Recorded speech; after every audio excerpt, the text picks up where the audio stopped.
Un chemin de terre qui s'enfonce dans la forêt. À l'abri des arbres, loin des regards, Tent City. La ville détente, comme l'appellent ses habitants. Une centaine de sans-abri, dont Angelo, maçon en temps normal, mais chômeur depuis un an. Voici ma tente, c'est ici que je dors. C'est beaucoup mieux que d'être à la rue ou dans un centre d'hébergement. Les centres sont souvent sales et la rue, c'est pour les cas désespérés. Le sport, c'est avec ça qu'Angelo garde la forme et surtout l'espoir depuis son arrivée ici avant l'été.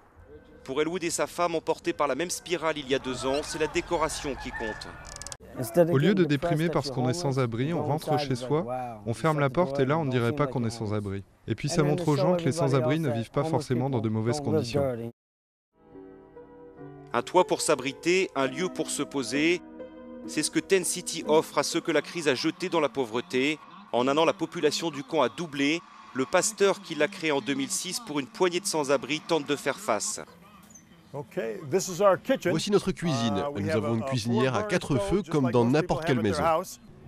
Une cuisine, une salle de bain aussi. Avec les dons des églises de la région, environ 1 500 $ chaque mois.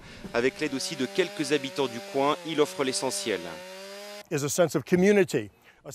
a un esprit de communauté, un sentiment d'appartenance, de propriété, une raison d'être. Des émotions qui nous rendent heureux, qui nous donnent de la confiance et de la dignité. Tent City, c'est aussi la sécurité, si importante pour les plus vulnérables. Il y a 2 ans, Marilyn était encore designer dans le textile à New York. À son âge, elle le sait, retrouver du travail est presque impossible. C'est très difficile, mais nous avons de la chance parce que le camp est bien organisé et protégé. Nous sommes très bien ici. Bientôt pourtant, il faudra peut-être partir car la ville voisine réclame l'expulsion de Tent City, illégalement installé sur l'un de ses terrains. La justice doit trancher, les habitants, eux, n'ont pas prévu de bouger.